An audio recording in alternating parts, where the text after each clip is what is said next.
কেন আমি এভাবে ডক্টর মোহাম্মদ ইউনূস সরকারের বিরুদ্ধে প্রতিনিয়ত কথা বলছি? ডক্টর মোহাম্মদ ইউনূস কি আমার শত্রু হয়ে গেল?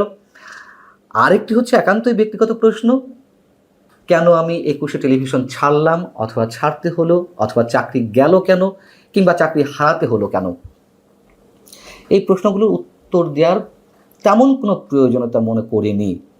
তারপরেও অনেক শুভাকাঙ্ক্ষিত রয়েছেন যাদেরকে ব্যক্তিগতভাবে এই বিষয়গুলো বলা হয়ে ওঠে না। অনেকে ওপেন প্ল্যাটফর্মে জিজ্ঞাসা করেন, সেগুলো উত্তরও সেখানে দেওয়ার আসলে ওইভাবে দেওয়া হয়ে ওঠে না। তবে প্রসঙ্গক্রমে একজন দক্ষ রাজনীতিবিদ, সাবেক সংসদ সদস্য গোলাম মাওলা রনি, তিনি রবিবার তার একটি কন্টেন্টে প্রসঙ্গক্রমে আমার বিষয়টি নিয়ে এসেছেন। তিনি বলেছেন যে মঞ্জুরুল আলম পান্নাকে কেন চাকরি হারাতে হলো, এটা তিনি কখনো আমাকে জিজ্ঞেস করেননি। সব মিলিয়ে অনেকদিন পর হলেও এই প্রশ্নগুলোর উত্তর দেওয়ার চেষ্টা করছি। নিশ্চয়ই এর সাথে রাষ্ট্রীয় ব্যক্তিগত জীবন, রাষ্ট্রীয় সমাজ ব্যবস্থা অনেক কিছু জড়িয়ে রয়েছে। প্রথমেই প্রসঙ্গটা নিয়ে আসি, কেন ডক্টর মোহাম্মদ ইউনূস সরকারের বিরুদ্ধে অনবরত কথা বলে যাচ্ছি, এবং এই প্রশ্নগুলো যারা করছেন তাদের অনেকের এই প্রশ্নের সঙ্গে আবার নানান ধরনের মন্তব্য জুড়ে দেওয়া থাকে। তারা দেখে নেবে, হত্যার হুমকি পর্যন্ত দেওয়া হয়, অ্যারেস্ট করানোর দাবি জানানো হয়। তারা কি ধরনের মন্তব্য করেন কয়েকটি আপনাদের সামনে, যেগুলো মোটামুটি বেশ মার্জিত ভাষায় হুমকি, সেগুলো একটু তুলে ধরি। আর এর বাইরে তো আরও জঘন্য মন্তব্য আছে। যেমন আয়েশা খাতুন নামে একজনের মন্তব্য, পান্না নামের এই জানোয়ারটাকে সরকারের উচিত এক্ষুনি গ্রেপ্তার করা। একেবারে জানোয়ার বানিয়ে ফেললেন। অমানুষ বললেও তাও একটু সম্মান বোধ করতাম। যাই হোক, স্বাধীনতা আছে। আরেকজন বলছেন, এমডি ফজলুল এই সাংবাদিক আওয়ামী লীগের দালাল। বলতেই পারেন। আমিন নামের একজন ভদ্রলোক, তিনি বলছেন, আওয়ামী লীগ নিয়ে কথা বলার তুমি কে?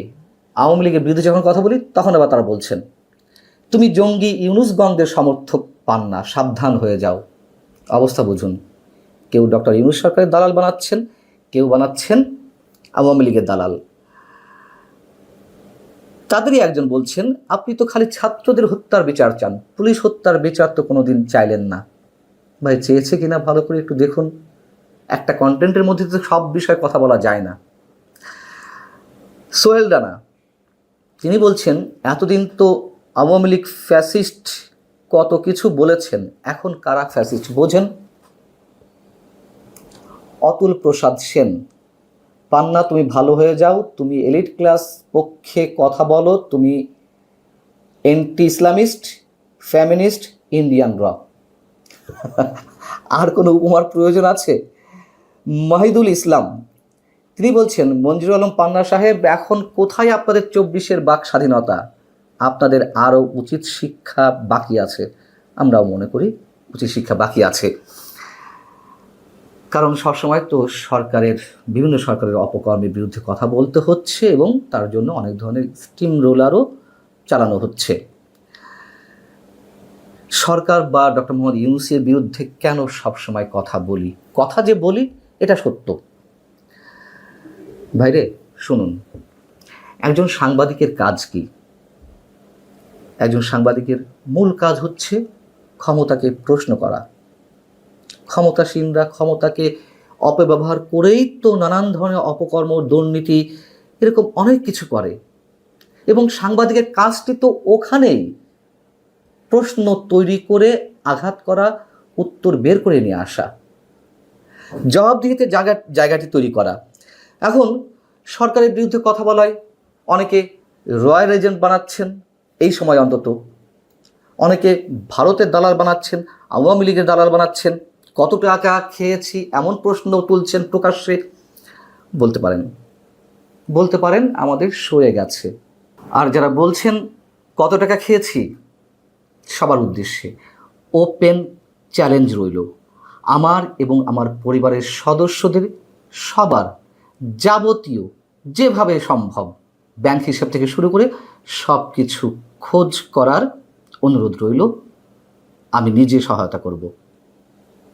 আওয়ামী লীগের সময় শুনতে হয়েছে বিএনপি জামাতের দালাল, এখন শুনতে হচ্ছে ফ্যাসিবাদের দোসর, আওয়ামী লীগের দালাল, ভারতের দালাল।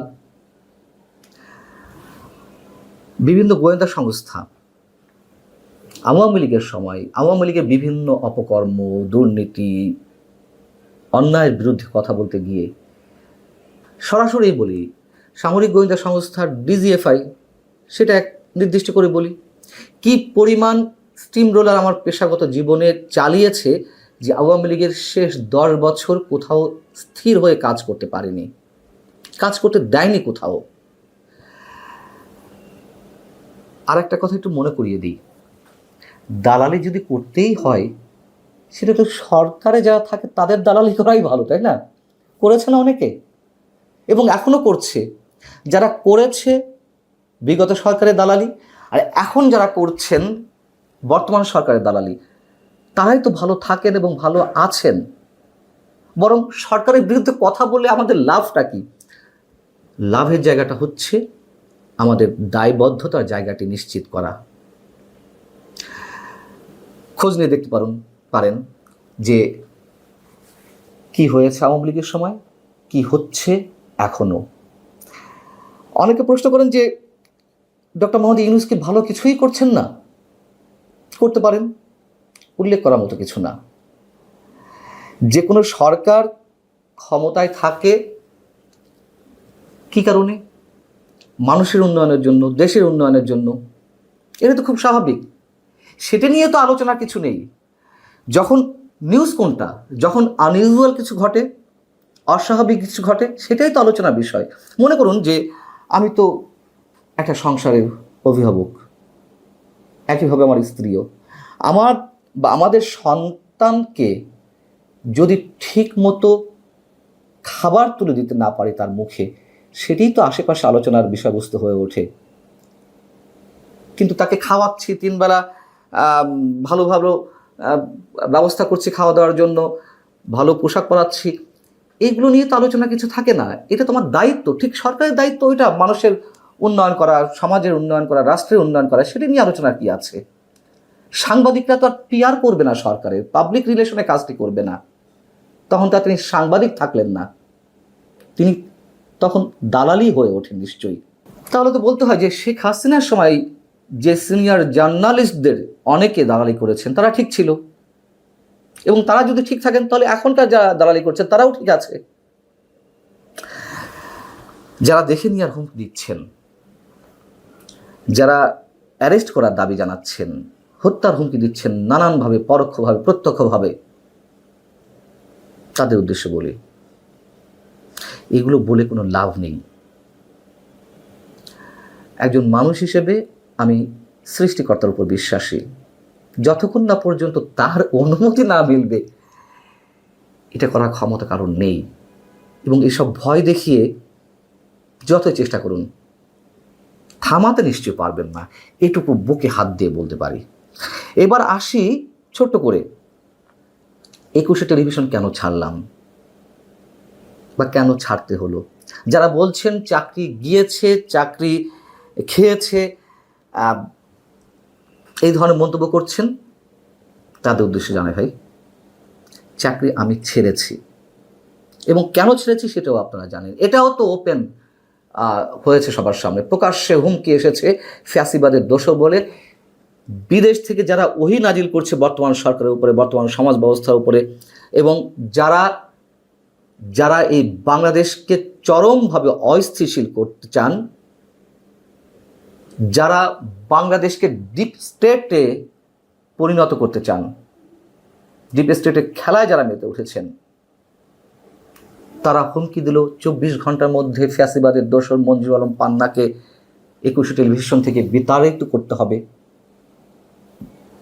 তখন আর কোনো মালিক পক্ষ বসে থাকে? এবং এটাও সত্য, 21 টেলিভিশনের মালিক পক্ষ আমাকে চাকরি ছাড়তে বলেনি, একটা শর্ত দিয়েছিল, আমি সেই শর্ত মানতে রাজি হইনি বিধায় আমি নিজেকে কুইট করেছি, যার সব ধরনের প্রমাণ আমার কাছে রয়েছে। এবং এই কথাগুলো ম্যান টু ম্যান এভাবে বলে বেড়ানোর প্রয়োজন হয়নি বিধায় গোলাম মাওলা রনি ভাই, তার সঙ্গে আমার সখ্যতা রয়েছে, ব্যক্তিগত সম্পর্ক রয়েছে, কিন্তু বলার প্রয়োজন মনে করিনি বিধায় তিনিও জানতেন না বিষয়টি। এ কারণে তিনি তার কন্টেন্টে হয়তো যেভাবে শুনেছেন সেভাবে বলেছেন যে কেন মঞ্জুরুল আলম পান্নাকে চাকরি হারাতে হলো। মূল বিষয়টি হচ্ছে এই, আবারও বলছি, চাকরি আমি ছেড়েছি, তার সব ধরনের প্রমাণ আমার হাতে রয়েছে।